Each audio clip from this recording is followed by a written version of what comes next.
You're listening to the Tip In Maple Leafs podcast with your hosts, Chad and Dale.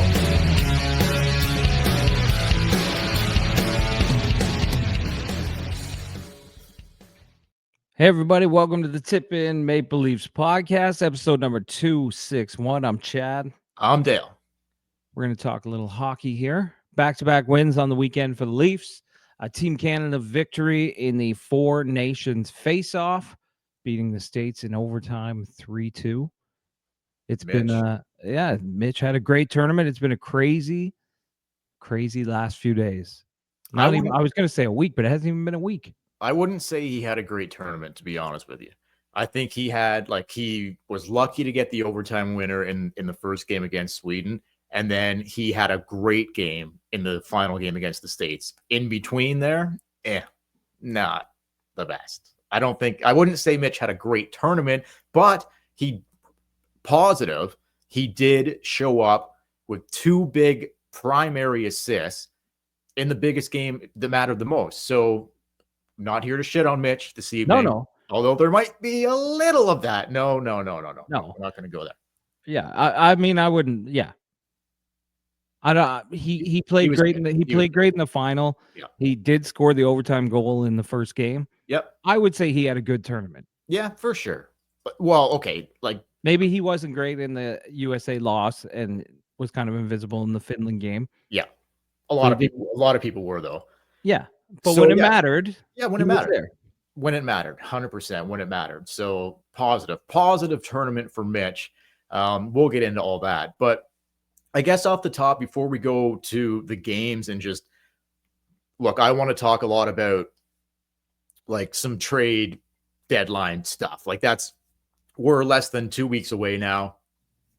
Next Friday, trade deadline. So like, I want to spend the majority of the time on like what they could be doing, maybe what's in the works, what they shouldn't do, whatever. But obviously we'll touch on the wins over the Hurricanes and the Blackhawks. But right off the top, I'm going to say this. Why do you think they didn't do anything for Marner before the home game on Saturday? Like, they didn't even acknowledge it. Like, whether Sweden would have won or the States would have won, Canada did win. So whether it would have been Willie or Austin or Mitch, I think they should have acknowledged it for whoever won. Why do you think they didn't even, like, not even a sniff of congratulations to Mitch Marner and Team Canada for winning the Four Nations? Like, what, were you kind of surprised by that? Or like, you're just like not surprised that they didn't do anything? Or why do you think they didn't do anything? That's a good question. I actually haven't thought about it. It never really crossed my mind. But now that you say it, it is weird that you had a guy on your team that won the tournament and he was did not acknowledge it. And he was in a Canadian city. 100%, man. They were back home for the first time in like a month. Like nothing. I don't know. I kind of thought that was just strange. Like, you don't have to go crazy here. Like, I didn't expect to see Mitch at center ice with the medal or the cup or anything like that. But like, you can't even acknowledge it. Like, just a simple on the board before puck drop or whatever. Like, just a quick little pregame. Congratulations to Mitch Marner and Team Canada on their Four Nations win. Like, I don't know. Like, I wasn't watching that closely this weekend to like other teams around the league. I guess they probably didn't do that. Edmonton had a brutal fucking weekend, like a terrible fucking weekend, but they were on the road for 2 games. So I wouldn't expect them to do anything on the road, but the Leafs were at home. Like, I don't know. I don't want to spend a ton of time on this. I just wanted to get your thoughts on like, why didn't they do anything? Like, you can't just do a quick acknowledge it. Like, you just can't acknowledge it. Like, they won. Yeah, you should acknowledge it. I mean, it was an exhibition tournament that took place, and the NHL put it on. They made it up out of thin air. But let's be perfectly honest. That meant something. That game last week, with all the political undertones that are going on right now between Canada and the United States, with all the shit talking the States were doing leading up to it. So cocky. So cocky leading up to it. People who had never watched hockey before were coming out of the woodwork being like, we're the Kings, we're going to take this, it's our game, 51st state, blah, blah, blah. That game meant something. We won it. It's a shame that the Toronto Maple Leafs didn't step up and say, congrats, Team Canada. Congrats, Mitch Marner. Totally agree. Couldn't agree more. I just look, another thing that kind of pissed me off a little bit was like, I don't know how much you watch Barstool, any content from Barstool. Yeah, I follow Barstool. I follow Barstool, not as closely as I once did, but they have a show called Pardon My Take, and they were they brought a guy down from Canada and his nuts were showing. Did you see that? No, I didn't see that. He was wearing like a Canadian tuxedo, right? Like he was all like it was all jean jacket. He started with like regular jeans and cowboy boots, but then as the game got going and Canada like they went up and then like they were down 2-1 and they tied it at 2. He started he went into the bathroom and he cut his jeans into jean shorts and he cut them so short that his nuts were just hanging out. Like he's like, no, that's just my pocket. Okay, protector. He came down to watch the game. They were the show on Barstool, Pardon My Take. They were looking for like the biggest Canadian fan to come down and watch, one Canadian fan that they were going to fly down to Chicago and watch the game with, like, the rest of them are all Americans, right? Yeah. So yeah. it was like 5 or 6 Americans, one Canadian, and this guy was just an absolute beauty, full mustache. Like you would have thought this guy, the way he was like going about his business, not shy, really good on the mic. You would have thought this guy was an actual Barstool employee. He was fucking incredible. But when he cut his jeans into shorts, his nuts were hanging out. So the whole stream just became about that. You gotta find that man on YouTube if you haven't seen it. Did he know? Oh, he knew, but he kept saying like that it wasn't. He's like, that's just my pocket protector there. That's just my pocket protector. Like he's got a huge, like one of his balls was hanging directly out of his jean shorts. Absolutely hilarious. And there's a guy, he was drinking maple syrup like the whole night. And like he was wearing hockey gloves. Like he was right into it, this guy. And he one of the guys that works for Barstool, his name is Brandon Walker. Do you know who that is? Mm-hmm. Anyway, he started calling him like I don't know if this was a thing because of like the Four Nations or like with Brady Tkachuk or whatever, but he kept calling Brandon Brady all night long. And Brandon's like, no, it's like, he's like, it's Brandon, man. He's like, okay, Brady, whatever, blah, blah, blah, whatever. But anyway, it was awesome. But here's what pissed me off. Here's quick last thing on this is that when Canada won in overtime and the Canadian dude was going mentally insane, right? Like it was awesome. Chugging maple syrup, going fucking nuts. And he's like, you know, whatever. The Americans were like, oh yeah, congrats on winning like the All-Star game, a glorified All-Star game, right? I saw that. I didn't see the nutsack hanging out. Yeah. But I saw that. And they ended the stream very quickly. Like, oh yeah. Yeah, I saw that. They kept calling it the All-Star game and it didn't mean anything. And then they were saying, we each won a game. Like series isn't over. You get who's going to win the next one. Yeah. It's like, dude, do you know how tournaments work? We'll see. We'll see you next February. We'll see what's up. But yeah, this coming from Barstool, like a huge NFL, like they cover NFL wall to wall. Yeah. All right. Well, in football, same thing, right? If you lose in the regular season to a team, but you beat them in the Super Bowl, you've each won a game. Yeah, exactly. But you're the fucking champs. No, exactly. But no, I like if it would have been reverse and the States would have won, the Americans would have been going crazy. Like would have been going crazy. I'll tell you, man, that was the thing. Like as happy as I was, so fucking happy when Canada won. But more than that, I was just so relieved that I didn't have to listen to the States. Because if they won that game, it would be nonstop. And by reading, it was like, I don't have to listen to this. It just shut them up. Yeah, 100%, man. But for them to, like, in a losing effort, be like, yeah, a glorified All-Star game didn't mean anything. Bullshit. Didn't mean anything. Tell that to the guys that were playing in that fucking game. Both Canadians and Americans. It meant something to fucking everyone playing that game. That was not an All-Star game. Not even remotely close. You don't have like the speaker or the press secretary being like, oh, we can't wait to beat the 51st state tonight. You don't have like high levels of government talking about the game. If we win, we get Canada. You become our fifth. You don't get that for an All-Star game. No one paid. No one is paying attention to the NBA All-Star game. No, They weren't having live streams about that. No, this game was huge. It was huge. It was huge. Anyway, we'll move on from that. So the Leafs, 2 wins. I was going to say big, but not really. I'm just going to say 2 wins on the weekend over the Hurricanes and the Blackhawks. That Hurricanes game. Shout out Blackhawks. Haven't seen them in a while. But Hurricanes, like that game was fucking, it looked like it was over before the puck even dropped. Obviously, the Hurricanes made it a little interesting at the end when they scored 3 goals in like 3 minutes or whatever. Yeah. Little dicey.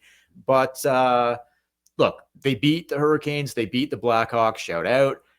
Back on top in the Atlantic Division. I guess a couple quick things I'll throw out to you here. I'll start with Mitch and Austin. So they come back from the Four Nations. I did not think either one of them had a good weekend. Matthews hasn't scored, Chad, in 9 consecutive games going, that's including the Four Nations. And he was buzzing. He was buzzing in the final for sure. Like Binnington fucking stood on his head without a doubt. But 9 straight games now for 34 without a goal, going back to 5 games before the Four Nations, plus the Four Nations. And that, oh, fuck, that's even, no, now we're up to 11, I guess, because he didn't pop one in the the last 2 games either. So 11. He scored an empty net goal on Saturday. Okay, sorry. He hasn't beat a goalie. So he hasn't beat a goalie. So I mean, he tied Daryl Sittler at 3. Okay, that's right. That's the empty netter. You're right. Fuck, I forgot about that. But anyway, concerning that this guy can't put a puck past the goaltender here in basically the last 10 games. Like, what is going on? Just your thoughts on Mitch and Austin overall on the weekend, and specifically, I guess, like, did you expect like a dull, like a dip or what? And Austin is just not putting it in. Yeah, the fact that he's not scoring does definitely ring alarm bells for me, because we haven't seen that since he's been here. Like, he'll go a few games and then he just busts out. With Marner, look, for both of them just this weekend alone, yeah, it's a dip. It's got to be that's got to be exhausting playing in that tournament. Sure. And even me, like watching the Carolina-Toronto game, it didn't have the same intensity. It was, you know what I mean? Yep. All of a sudden, you're back to watching 3rd and 4th line guys in the NHL. I don't know. I'm worried about Austin. I'm not worried about Mitch. Mitch is going to bounce back. I think his confidence is through the roof. He just needs a little rest. He did that pregame interview on Saturday, and his voice was a little hoarse, and he was talking. Yeah, he was talking about how he went to the wee hours of the morning, and then you got to play back-to-back games. Like, he just needs a day off. Yeah, no, for sure. But with Austin not scoring, man. Little different. I'm not as concerned about Mitch as I am about Austin. Like, there's something there, dude. And he was hurt. He got hurt again in the tournament. Something new, he says. Something new. So, and he still, I thought he still killed it for the most part in the final game against Canada. He was unbelievable. But he couldn't bury it. You weren't seeing typical toe drag. Like, we haven't really, and toe drag top shelf. We haven't really seen that all season. So there's something going here. Like, mentally, physically, both, whatever. There's something going on with this guy. It doesn't look right. It doesn't look right. And I know he left it out there, like against Canada, but still not clutch again. Like Binnington, if you want to say, like, maybe I'm overreacting to him not putting the puck in the net. No. Like, Binnington did kind of steal the show there, but you got to score when you're captain of the fucking team. Like, put the puck in the net, big moments, dude. And he's not doing it again. For me, it's concerning. We can move on, but I'll give the final word to you on that. Yeah, it's concerning that he's not scoring. I wouldn't point to the final game. It is concerning as a Leaf fan that he didn't score in overtime on the chances that he had. But at the same time, he was probably the best, definitely one of the best players in that game. Without a doubt. Yeah. So I don't know. I'm just concerned that he couldn't bury it though. Couldn't bury it. I know, it's so funny. He's like, him and Connor McDavid were mirror opposites. McDavid had a horrible game. Was absolutely terrible. Buried it in overtime. He's a hero. Doesn't matter. Matthews, Yep. amazing the entire game. Couldn't bury it in overtime. Exactly. Dud. Exactly. We'll remember the McDavid goal forever, and Matthews just We'll remember Matthews getting robbed by Binnington. couldn't buy one. Couldn't buy one. Anyway, guys, here at the Tip In Maple Leafs podcast, we have partnered with the Hockey Podcast Network and DraftKings. Chad, why don't you tell us a little bit about that? Well, it may not feel like it, although it kind of did today, but spring is right around the corner. Know how you can tell? The golfers are hitting the links, and we have some tournaments to talk about. If you want to do more than just talk, then put your money where your mouth is and get in on all the tee to green action with the DraftKings Sportsbook. From Thursday's opening round through the closing round Sunday, DraftKings Sportsbook has you covered with tournament props, live betting, odds, boosts, and so much more.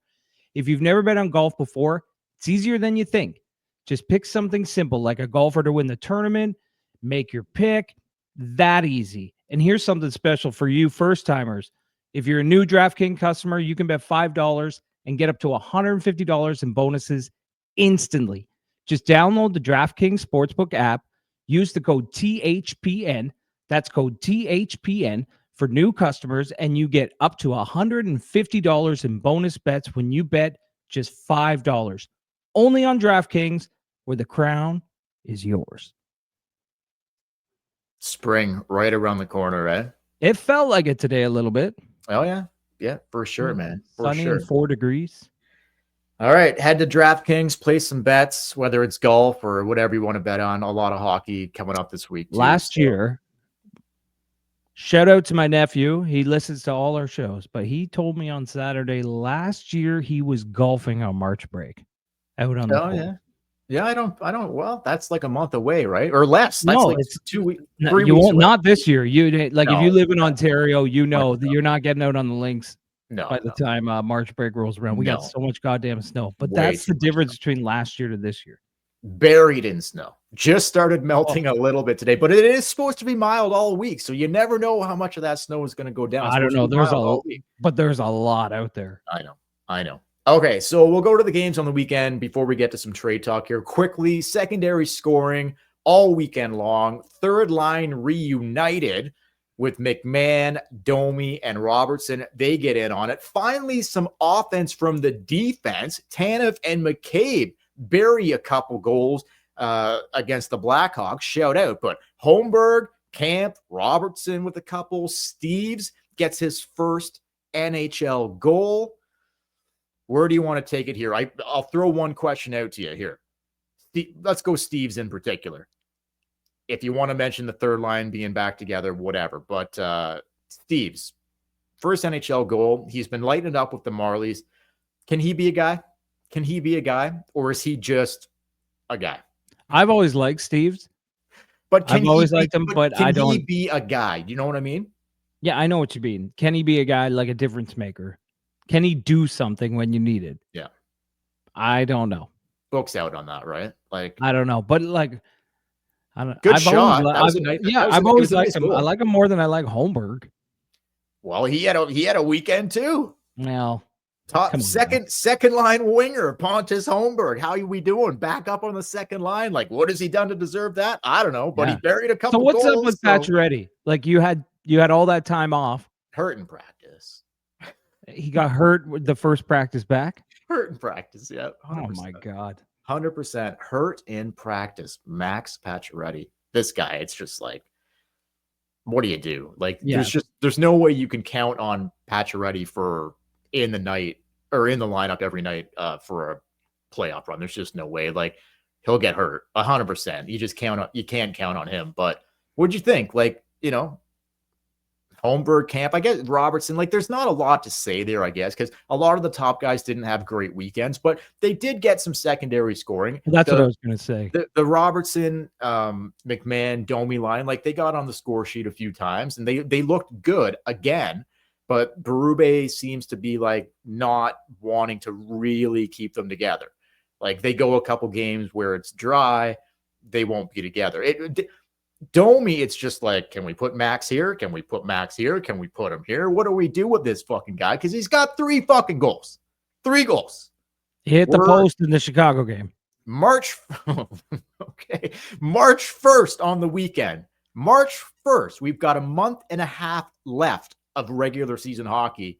3 goals for $4 million, Max Domi. Any thoughts on any of those guys I mentioned before we get into some trade talk to wrap it up? Like, if you want to, anywhere you want to go there, Tanev, McCabe, Holmberg, Camp, Robertson, Steves, Domi, anybody, whatever you want to do.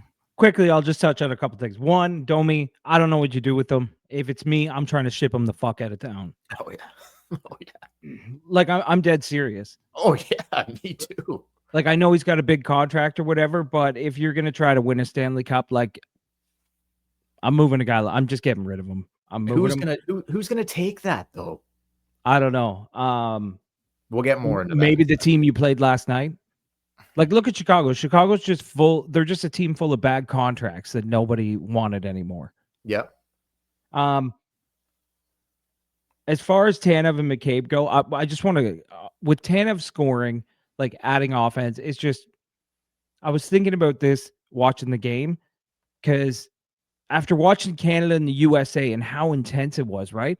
And I was picturing some of the guys on the Leafs, like if they were thrown into that game, how bad they would look, or if they could handle it. Tanev is the one guy that I was like, he could have played in that. He could have played in that series. Yeah, I'd say Kaber probably could have as well. Maybe, yeah. But then I'm like watching Morgan Riley. I'm like, Riley would have just no way. USA would have been all over him, and he just would have coughed up the puck. Throw the puck into his corner and forget about it. Like, forget it. But with Tanev, like, it was just nice to see Tanev score because he's had such an incredible season, and I don't think he gets enough love because his game is so simple: block shots, stop plays, stop cycles. It's nice to see him get on the board. He's the best defenseman on the team. Like, that's what I'm saying. He could have played for Team Canada. He could have been on that team. Without a doubt. Like, to create some offense, like, that is great because they have really gotten basically no offense from their back end. Literally, like, nothing. But that's what you're paying Riley for. Yeah, well, that's just, it looks like that ship has sailed for at least for How now. much more does he make than Tanev? Well, not that much. I think they signed Chris for 6.5. Riley's only got $1 million more, I think. But what Tanev brings to the table is not even, dude, like, it's so much. He brings so much more to the table than Morgan Riley. It's crazy. It's crazy what has happened to Riley here. Like, I still can't really fathom it. I don't know what's going on with this cat, but it's funny. Like, I knew when Tree Living, remember last year, he was so, like, he had such a hard on to get Tanev. Like, he maybe even longer than that. Like, he's been trying to get this guy for so long. And I was kind of like, why? He's 37, 38 years old, whatever age he is. Like, why do you want this guy so bad? No. And then he fucking comes to Toronto. I'm like, I get it. I get why you wanted this guy. Absolute beast. Just an absolute beast. Like, he just, man, this guy, he just, every shift, he's just like, his head's up all the fucking time. Like, he's not a killer, like, when it comes to, like, throwing hits or whatever, but he just does the right things every fucking time he's on the ice. He's the best defending defenseman that I've, like, ever seen play for Toronto. It's incredible, man. Yeah, it's awesome. He's been so great. All right, you want to get into a little bit of trade talk here? Because I got some things brewing. Well, it's about that time. Like, no, it is. It's getting there. Like, we're coming up here, like, next Friday, I think, is trade deadline. So not this coming Friday, but the Friday after that. But so just under 2 weeks away. Look, I got a couple things here. The St. Louis Blues, okay? I think we talked previously about Braden Shen, but after the performance of Periaco for Canada, I mean, he only makes like $6 million, this guy, Periaco. I'm not sure what Braden Shen is making, but what do you think here? Like, just, you imagine Braden Shen, they need another centerman. Let's get some depth scoring. Okay, I'm down with that. But you imagine, like, we talked about Luke Shen, and I'm willing to throw him on the table as well. I got a couple other guys to throw at you too, but let's just stick with the Blues for a second. Braden Shen, Periaco, big time deal. Like, that would be a blockbuster deal if Tree Living could get both of those guys. I know you want it as much as I do. What would you be willing to do for that? It's going to cost you. It's going to cost you. You got to work out the money and however it works. But what would you be willing to do for that? Whatever it takes. Yeah, whatever it takes. No matter what. No matter what. Yeah. Like, what if it was Are you sure about that though? Because there might be a few guys out there that you would be like, no. Okay, well, like, Are you talking what? prospects and picks here, or guys that are on the current roster? Because you got to make the money fit, right? Yeah, I mean, there are guys that I would part with on the roster, and I would give up. Yeah, I would give up any picks and prospects. Sure, me too. Like, I Like think who's our best prospect? Easton Cowan, Cowan, of course. right? Yeah, and Cowan, Minton, a couple picks, would that do it? I don't know. But then the money doesn't work. So you like don't, or they'd have to eat, the Blues would have to eat some, or Domi's going back, Camp's going back, Yarncroc's going back, like just to get that fucking Camp and Yarncroc, $5 million between the two of them. That's almost Perieko's contract right there. So like they'd have to send, like it would have to be more like Camp, Yarncroc. I don't know, like plus. Yeah. Just to make the money work. Like, I don't know. Like, it's probably a pipe dream, but would you not love to see the Leafs swing that deal to bring in Braden Shen and Colton Perrieko, both cup winners? Perrieko looked like a fucking beast for Canada. He was like, if not their best defenseman, he was right up there. He was great. He was great. Yeah, like I said, I would make that deal. I think we've been spinning our tires in Toronto for way too fucking long with like, and that's something that we haven't seen best on best in so long. Like the 2016 stupid thing with the Team North America, don't count that. But what it showed me was we've been spinning our tires so long with people who can't get it done. And then you see these guys that do get it done, Stanley Cup winners winning the tournament. I would trade for those guys. I would build my team with those guys, and I don't care what it takes. Because when push comes to shove in those game sevens, those guys find a way to win. Both big time. And both, just those two guys that I've already mentioned, they both have a relationship and a history with our head coach. So it would be like a seamless fucking fit, in my personal opinion. And why stop there? Like, I still think a Schenner trade or something like a Luke Schenn, both Schenn brothers, Perrieko. Like, I know I'm swinging for the fences here, but why the fuck not? Because what I saw this weekend and what I've seen most of the season is that, okay, they had some depth scoring on the weekend. Great. But Benoit, Timmins, Myers, that's not going to fucking cut it if you want to win a Stanley Cup. They have to upgrade significantly. Not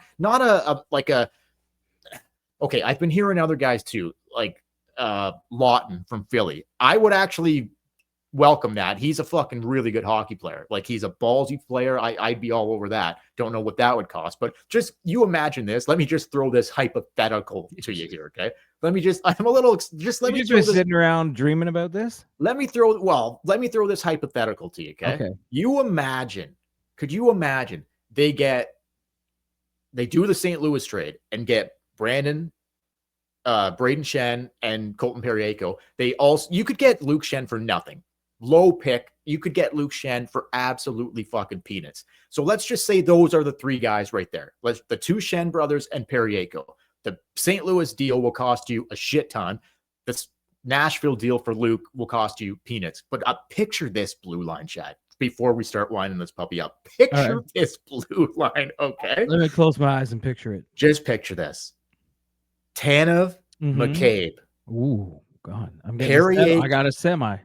Tanev, McCabe, Perrieko, Schenn, Riley, Ekman Larson, your bottom pair. Now that is a hard as a rock. I'm hard as a rock. And then you've got Benoit and Timmins and these guys as your depth guys, because you know there's going to be injuries. You need them. But if your top six ends up being McCabe, Tanev, Perrieko, Luke Schenn, Ekman Larson, and Riley are your bottom pair, dude, like that's a Stanley Cup winning blue line. 100%. Yeah, it is. Will they be able to put the puck in the net? That remains to be seen. But with the goaltending, but they'll keep the puck out of the net.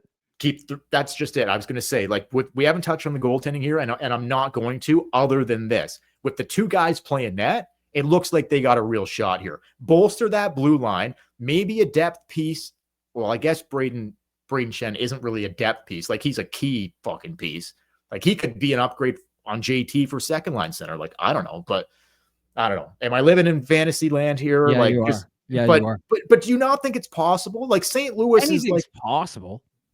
like if Tree offered the right pieces to get it done, I'll tell you what. would the Blues not be willing to do it? If after next Friday, that's what our defense looks like, I will do the episode after that in a pair of jorts with my nuts hanging out. Okay?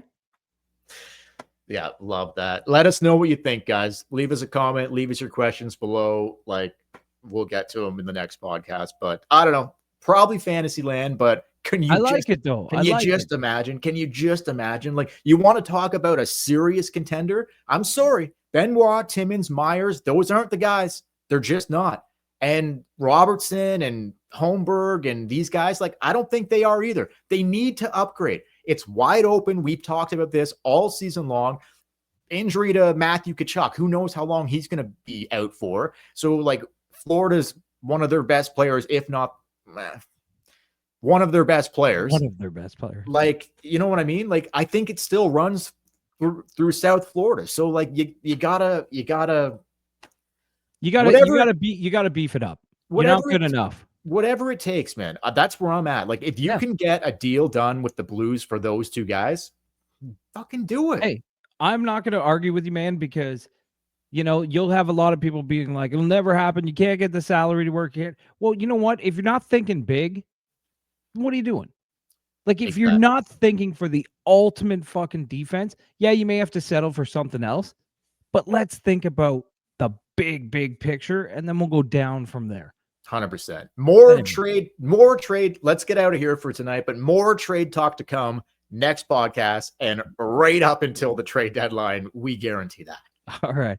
Well, listen, everybody, for the Tip in Maple Leafs podcast. Thanks again for watching, subscribing. We're on YouTube at the Tip in Maple Leafs podcast. You can hit that subscribe button. You can leave a comment, leave a like button. Go to DraftKings, use promo code THPN. Get your little discount there. Tell them the Tip In sent you. You can follow us on Facebook or Instagram at the Tip In Maple Leafs podcast. If you want to rant about the team or anything in life, you can always send us a video or an audio recording to the tipinpodcast@gmail.com. We play them right here on the podcast. And until next time, I'm Chad. I'm Dale. We will. Don't forget also, guys, to download our audio podcast on whatever streaming audio podcast service that you listen to. I want to just say this quickly before we get out of here. Congrats to Mitch Marner and his smoking hot wife, who's pregnant with a baby boy. Way to go, Mitch. Getting that tip in. We love to see it. In Boston, Tuesday night, two of the Bruins' top D out for the rest of the season. McAvoy and Lindholm. Not looking good for the Boston Bruins. Should be a good game, though, on Tuesday night in Boston. Thanks for watching, guys. Thanks for listening. Catch you later.